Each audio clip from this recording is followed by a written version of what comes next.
think I'll let participants in as we go along. Firstly, just a warm welcome. Thank you so much for your time. I know virtual meetings have become the norm now, and it's nice to see a lot of faces for this session.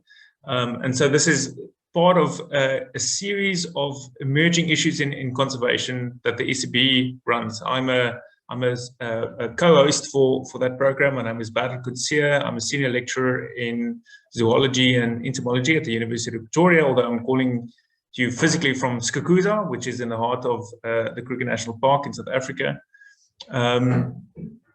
And so the idea is that we feature papers that have recently been published in conservation biology, conservation science practice, or conservation letters. So those are some of the top tier journals in conservation globally. And so it gives me great pleasure to announce Dirk Roux as our speaker tonight. This morning. I've never met Dirk physically, but we had a quick chat virtually, and I said to him that a lot of his work I include in my lectures because he's made a big influence in conservation planning and conservation thinking in South Africa and abroad. And so we look forward today to welcome him to one of these sessions.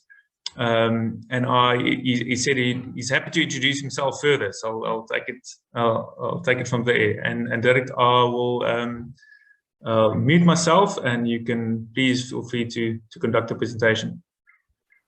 Thank you, Bernard. I will share my screen now, and you can let me know if there's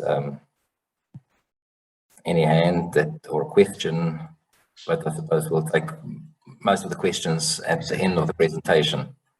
We can see your slides. It's all working well. Okay, there we go. Perfect. All right. So this paper was published a month ago, evaluating and reflecting on co-production of park management plans.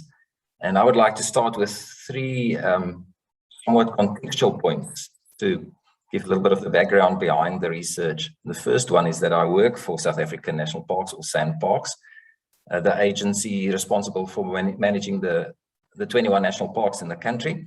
And the point that I want to make is that SANParks appoints researchers, about 40 of us in an organization with about 4,000 employees. So 1% of the staff are researchers doing our own research and coordinating other research from external collaborators.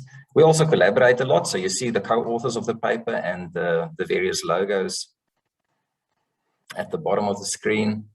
Jean is now with Wageningen, Steph is with me in Scientific Services. We're based in the Garden Route of South Africa.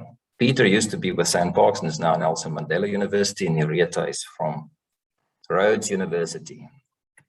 So my second point is that not all parks or protected areas are the same. Those dark green areas in South Africa are the 21 national parks, and I'm only going to highlight two of them because they get a mention in the rest of the talk.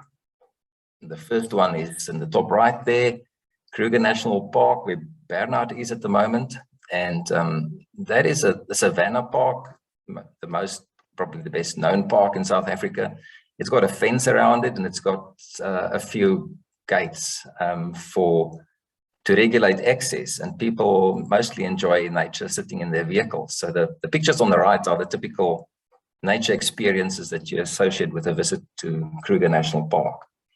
And then down in the south, we've got the Garden Route National Park, and the insert there on the right is the enlargement shows the fragmented nature of this park. It's got mountains in the northern inland side, and then forests in the middle, and marine bits and lakes.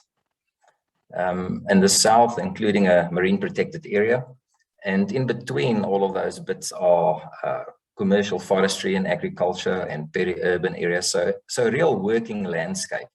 And the pictures on the right indicate a very different kind of experience that people have in this park, and often not knowing that they're in a national park because there are no fences and very few gates.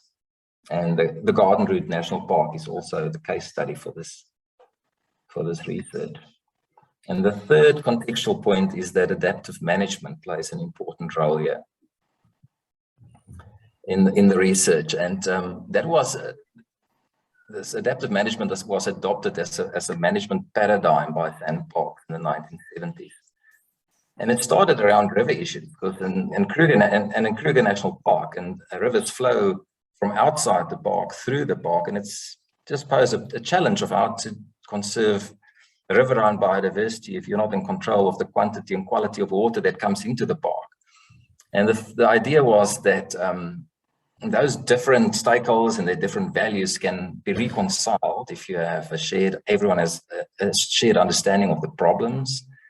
There's some consensus around a vision of what the river system in this case, should be like in the future. And there's agreement on objectives that should guide future management actions. And this forward-looking component, the strong focus on a vision, resulted in the word strategic being put in front of adaptive management. So the version of adaptive management that is developed in SANParks from the 1990s is called Strategic Adaptive Management, or SAM, and it was first applied in the context of a park management plan in 1997. And that plan was the first publicly mandated plan for a national park in South Africa. Before that, stakeholders were not involved in those sorts of decisions. And that is due to those two steps of the adaptive management loop, the strong emphasis on co-creating a vision with stakeholders, and then to set objectives. Also, to some degree with stakeholders, and that is varied. In that early Kruger example, if you look on the right, the vision then cascades down in a kind of an inverted objectives tree, with lower level objectives, increasing a level of detail and actionability as you go further down the tree, measurable endpoints and targets.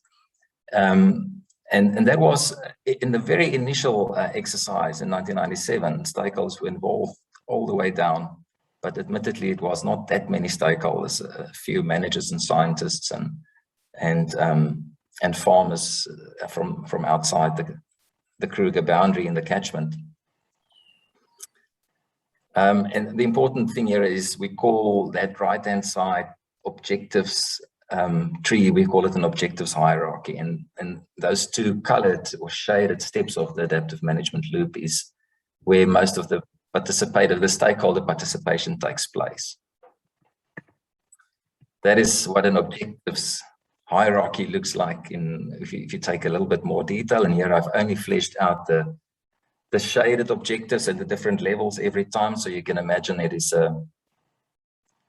a huge number of detail, and that then serves as the basis for a park management plan. It's built around this skeleton or structure of different layers and levels of objectives. Right, so now I'm getting to the research, evaluating those shaded steps that collectively we call adaptive planning with stakeholders.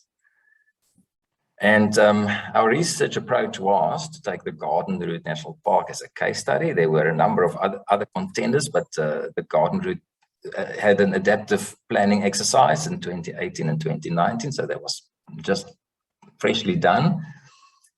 We thought of what to measure our adaptive planning exercise against, and we chose co-production as a form of participation as the benchmark.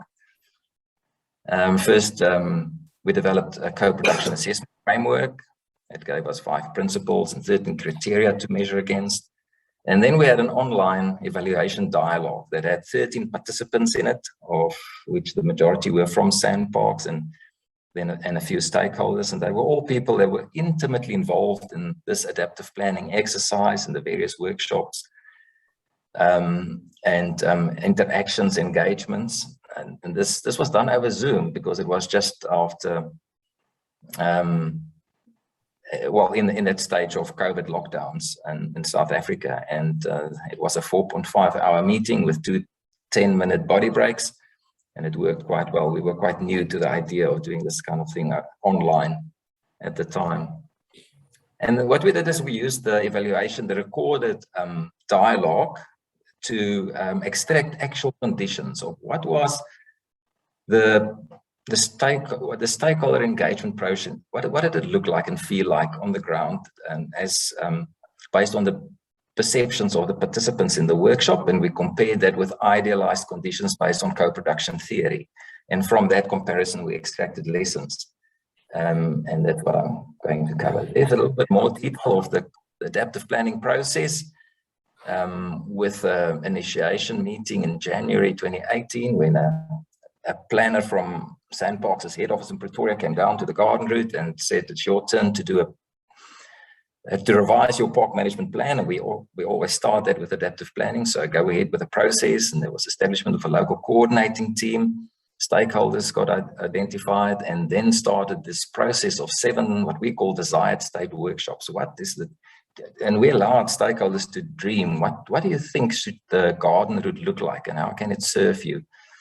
And as you see, more than 200 people attended these various meetings in different settings, community halls and all sorts of places. The top left photo shows one of those meetings where people gathered in small groups and all got a chance to say what they think their elements of a vision and objectives. All of those from all those desired state meetings were consolidated in an objectives hierarchy, and then some of these lower level objectives, and especially the contentious issues such as estuary management or resource harvesting or commercial operators that function in the parks. We had focus group meetings for them, and there were 14 of them, and more than 300 people attended those. In the midst of that, we also had the photo on the left, these wildfires that raged through the garden route and burned down large sections of the park, and that added to the unpredictability of these sorts of processes, a lot of stress, loss of property and some lives.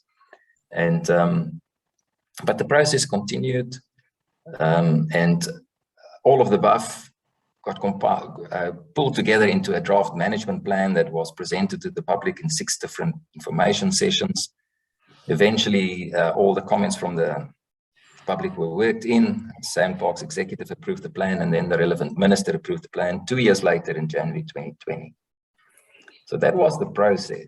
Now, the framework that we used to evaluate the process, co-production, of course, that is all those processes that bring diverse actors together to jointly develop context-specific products or services or knowledge that could serve a collective purpose. And we started with Albert Nordstrom's paper that was also then just fresh out 2020, that proposed 4 principles, the left 4 there in the columns, principles for co-production. We also read O'Connor's and Wyborn's papers that also proposed further principles for co-production, and a whole bunch of other papers that were not so much on principles of co-production, but touched on the co-production idea through stakeholder participation or collaborative processes. And we ended up with one additional principle, the actionable, that the product should be actionable, and fleshed that out into 13 criteria in 48 questions. It looked a little bit like this. So the first principle, that co-production should be context-based. There you see we have 3 criteria. It should cover a needs context. Where did the need for this co-production come from? A governance context and a co-production context, and a number of questions. And those questions were used to structure the dialogue as well. Then from the quotes from the recorded dialogue, and these are just very few samples from the very, very rich narrative that we got from the participants. And you've got these speech bubbles. We again just focus on context-based. These speech bubbles coming in from the left are the ones that contributed positively to achieving the principles and the criteria, and the ones that come in from the right are the ones that were somewhat negative if we compared it to the theory. So let's go through them. The top one there in the gray rectangular area is Sandparks as legally binding guidelines for stakeholder engagement. That's a positive. So the organization is committed to this. There was pre-planning to co-production, so that the coordinating team locally did thorough planning, thought of who the stakeholders were, where the problem relationships were, and so forth. And look at the bottom one there. Someone said, we were prepared to fight for what emerged from our process, even where it differed from the sandbox template. So we were not going to go just to satisfy the tick box or do something that fits what worked for other parks.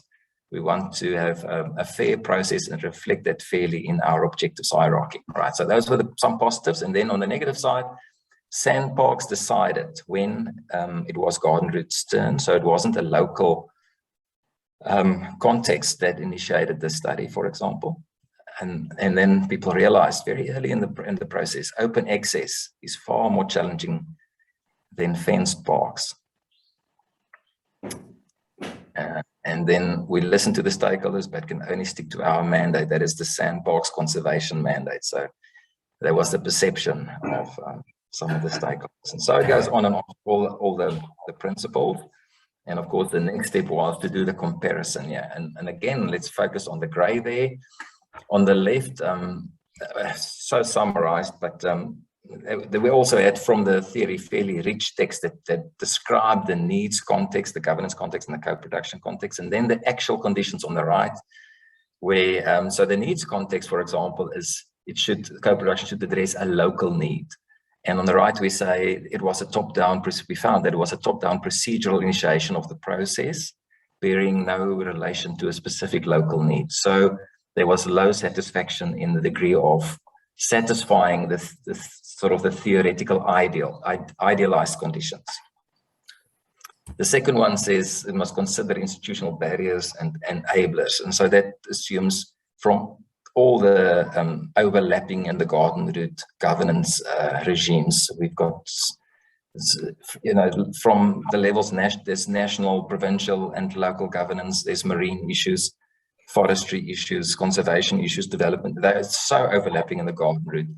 And the finding was that our process was a bit bounded by a fenced park mandate, where we can very often get away with single authority making the decisions. It's fairly simple in terms of its governance arrangements. There was a limited consideration of broader co-management options. So, but within the boundedness, a decent job was done, so there was neutral satisfaction. We look at the third one, co-production context, and we look on the right, the actual conditions. There was this commitment to fair engagement in both in national legislation and corporate policy, but also a very dedicated local team that went out of their way. That was clear from many of the quotes, and so there was high satisfaction. So the same process was followed through the various principles. You see some were fewer green and smiley faces. For example, if we just look at the goal-oriented, and that seemed to be the big problem here.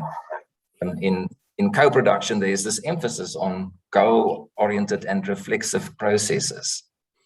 And for example, we just didn't go down to the level of goals and indicators in our objectives hierarchy with stakeholders. It was found that there was, even in the 2 years, just not the time for that. So the stakeholders were involved with setting the vision and the high-level objectives, but after that, it was actually Sandpark staff that wrote the lower-level objectives and detailed plans. Well, it says that, and then also traditionally, Sandparks takes responsibility for all the actions in the plan.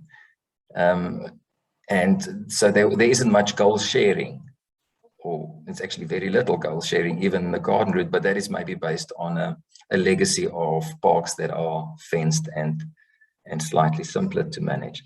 So a few bad scores there. And then I'm going to get, and this is actually maybe the important part, is 5 lessons that helped us to reflect a little bit deeper on where we are going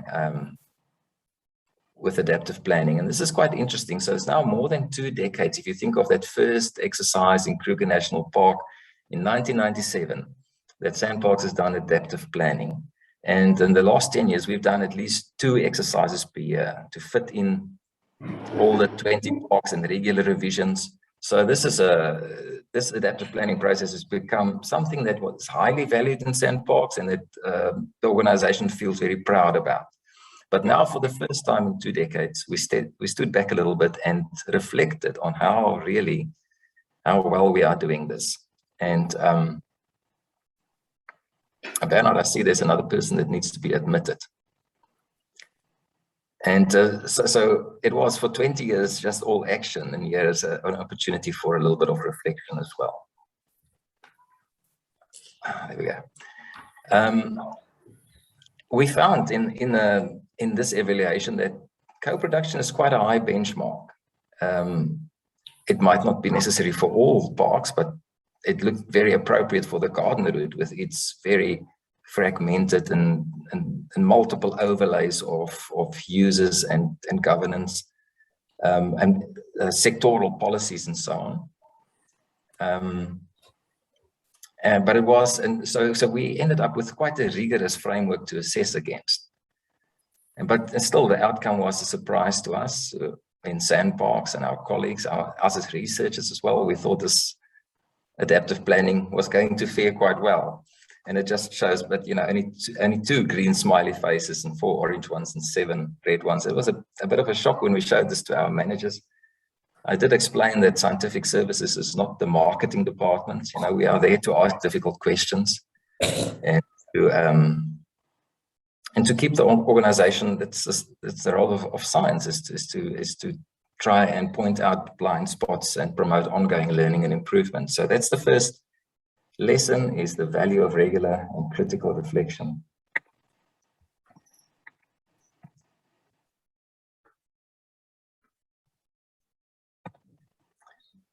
Lesson 2 is, or what we can think about, is what exactly was co-produced and what not. Why did we not score so well on some of those criteria? And there, our strategic adaptive management traditionally has 3 stakeholder contact points. The one is during those desired state workshops, where we really looked at stakeholder values and come up with a vision and the high-level objectives. The second one is the focus group meetings, where you get those stakeholders specifically interested in the issue that gets addressed there, for example, estuary management. And the third one is where stakeholders get an opportunity to comment on the draft management plan. Beyond that, there is not so much, and that was reflected in the quotes from the dialogue, and where people felt that the mission statement was truly co-produced. The low-level plans and the measurable goals, not so much, or not at all. And then people said the final plan is more than 200 pages long, quite technical, not accessible to or in the useful format for all stakeholders. And stakeholders most likely do not feel that they co-produced or own the plan. So here's a good question. We did co-produce the vision, but not the final plan. And is that what you want to do or where you want to go? The third one is a once-off event versus an ongoing journey. And it was clear from the dialogue that the process started on a high with those desired state workshops.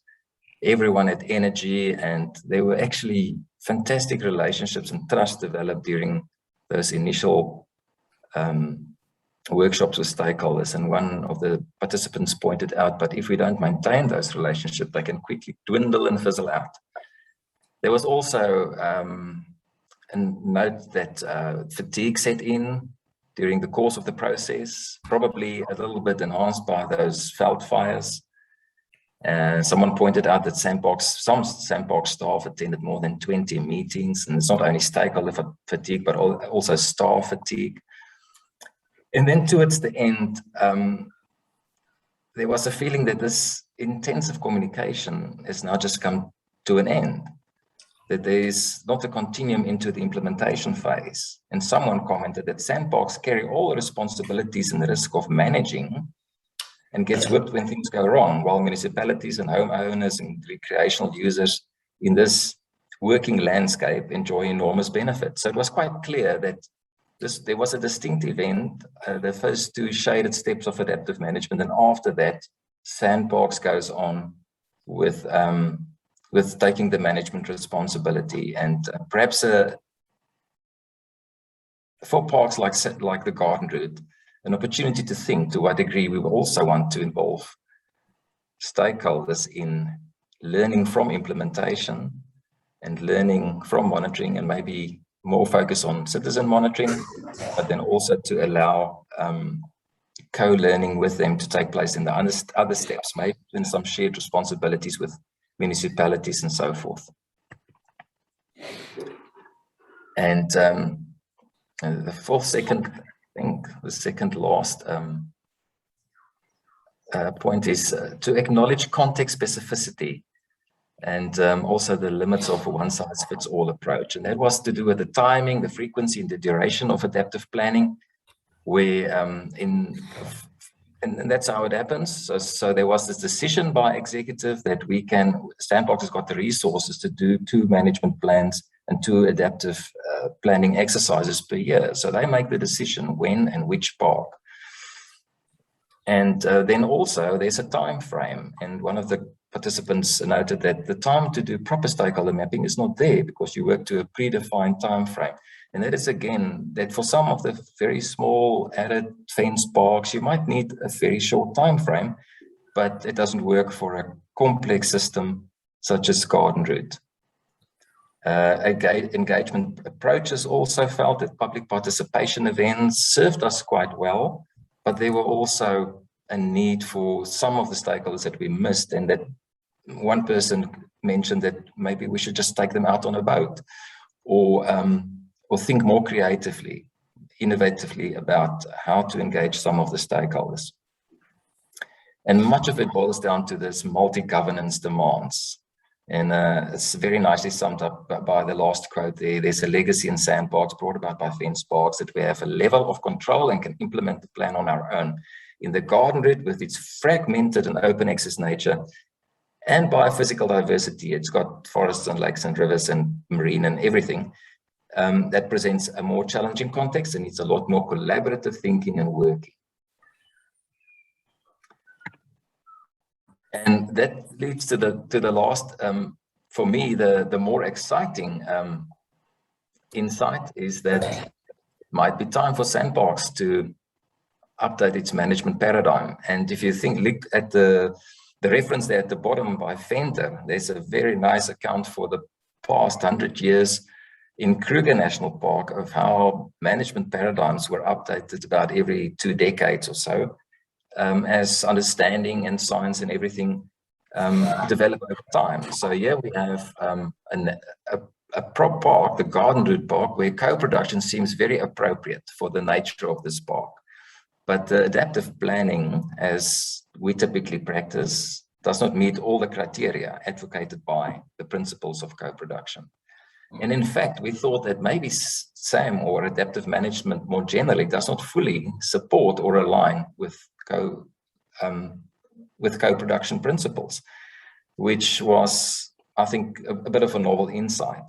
And already the organization has taken up this recommendation that Sandbox should at least experiment with adaptive co-management also, and adaptive governance, which deals with the social context that is supposed to enable adaptive management as complementary or alternative management paradigms for parks such as Garden Route. The adaptive management and adaptive planning that we've done to date might be work perfectly well for some of the, as I've mentioned, say a simple added park with a fence around it and 1 access gate.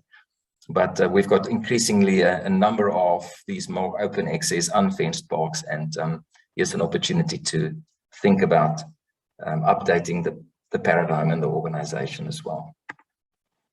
And thank you very much.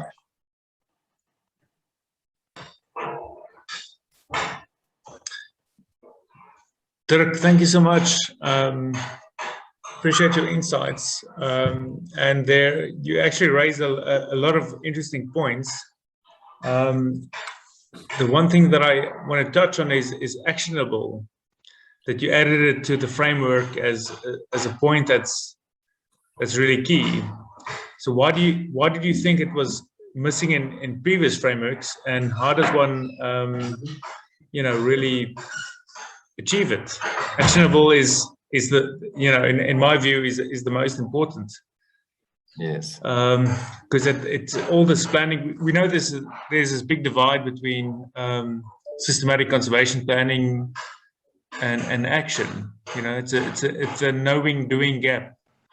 And your talk has squarely hit on one of the biggest issues on conservation. How do we address that issue? How do we make it actionable?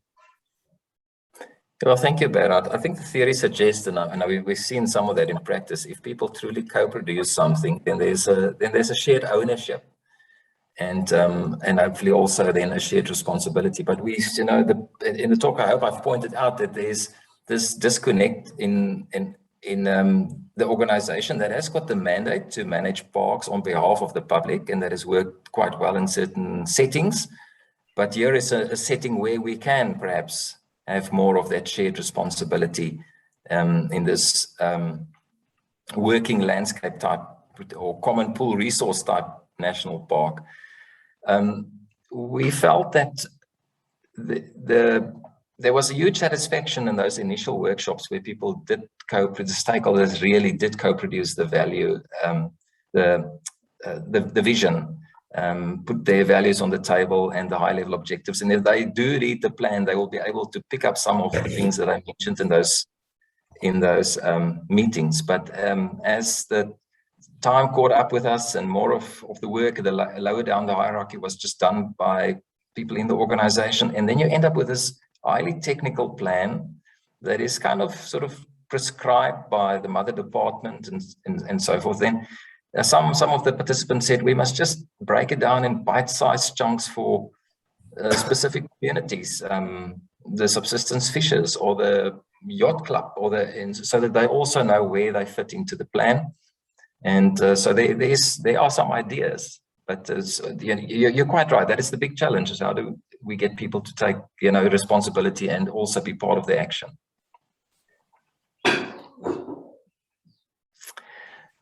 I think I saw some of my co-authors as well, and you can welcome to just raise a hand if you want to also contribute to it. Please do. I see a few questions popping up. Graydon, I think you were first, or Alciwe. Please feel free to ask a question. If you want, you can take yourself off video. I know that's risky in the COVID world, but please do, and open your mute, and we can have a discussion about some of Dirk's work. I think there's a lot of room for questions.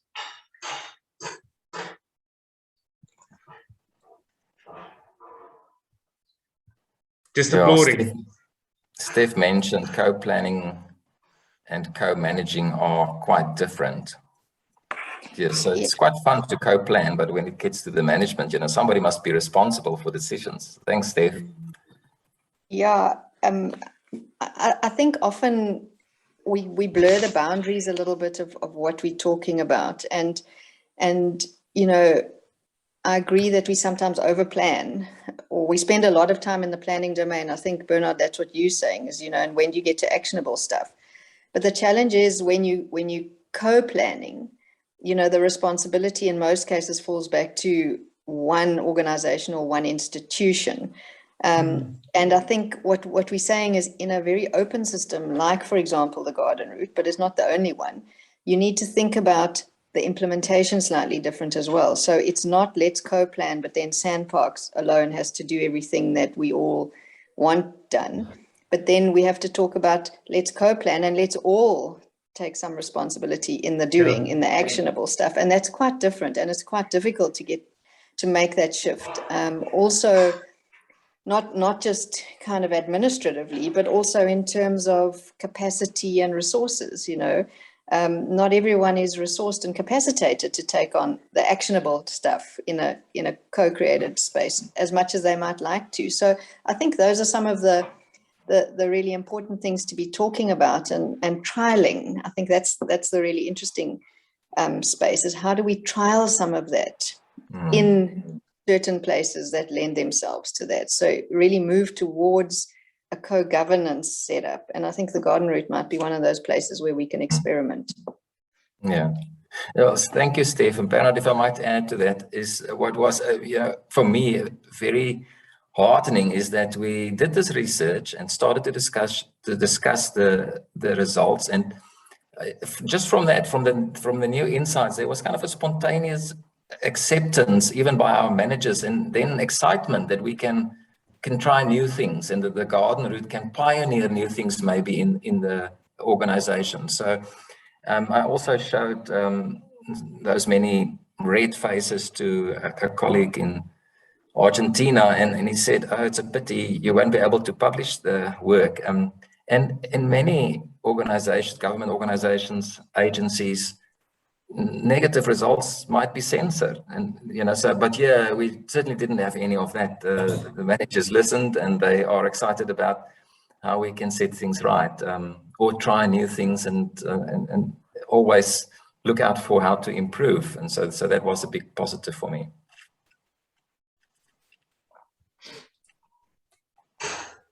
So I want to open the floor. Is anyone else keen for a question? We have some people on the line here that are working at the forefront of conservation. Any questions from the audience?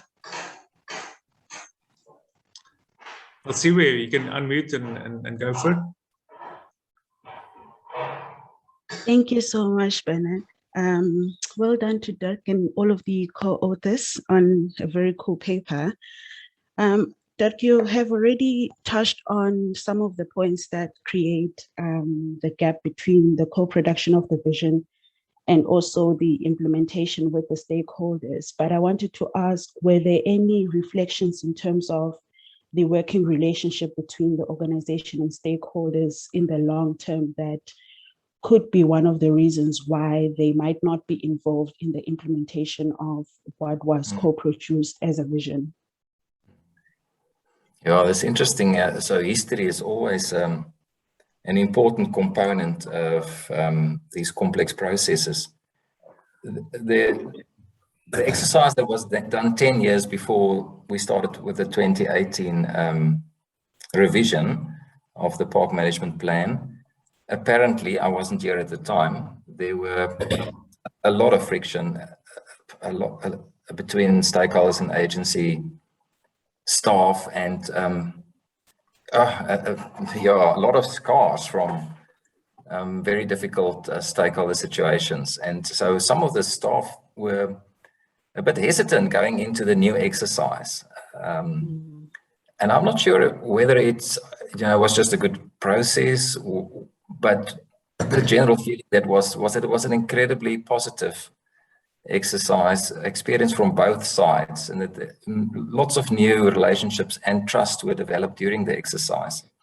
But now, of course, you've got to take that forward. I think it's got to do with also a skill set of managers and scientists that are happy to work with stakeholders, spend a lot of time. It requires a lot of investment. It's emotional investment. It's costly. So that's one of the things you've got to keep in mind. So we do it for the first 2 steps of the adaptive management cycle. But if you want to take that through to all the other steps, it's a huge investment of time. I think we're at the moment, I've got managers and staff that are making an effort, that are actually finding the challenge enjoyable, and that might have contributed.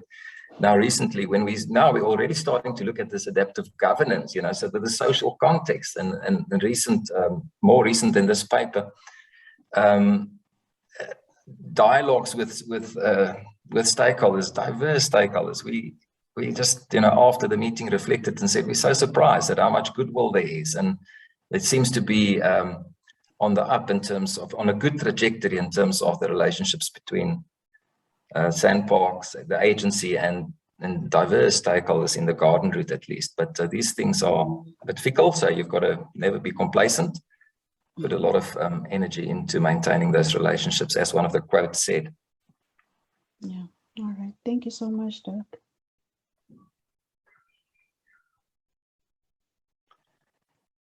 Thank you. Thank you for the question. Is there another one from the floor, or should we move to a closing?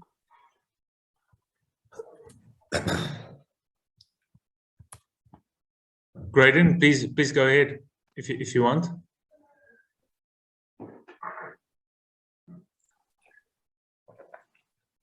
I see you unmuted, but I can't quite hear you. Okay, muted back. So, oh, sorry, I didn't know I was unmuted. No, I just enjoyed the talk. I was just doing the little applauding emoji hands. I wasn't trying to raise my hand. That was a great talk. It was really refreshing to see scientists embedded in government having the ability to reflect so critically on their own action, and to hear about the enthusiasm within the less scientific parts of their government. That's really encouraging to hear. I'm based in Gabon, so a little higher up the continent than y'all, but great talk. Thank you. Thank you so much. Nice. I think actually that was a astute summary of the talk from my perspective as well. It's refreshing to see that. It's refreshing to see this kind of work emerging, Dirk, and Stephanie, I know you were a co-author on that paper as well. It's really cool. I think you guys are doing groundbreaking work to push forward how we really understand how to do conservation and make it work with the ground. And yeah, I had a lot of fun with the talk. So thank you, Dirk. If there are no more further questions, I want to thank everyone for attending. Dirk, especially for presenting, and thanks for putting these perspectives and this work out there. Really appreciate it. Thank you, Bernard, and for everyone who attended. Thank you very much.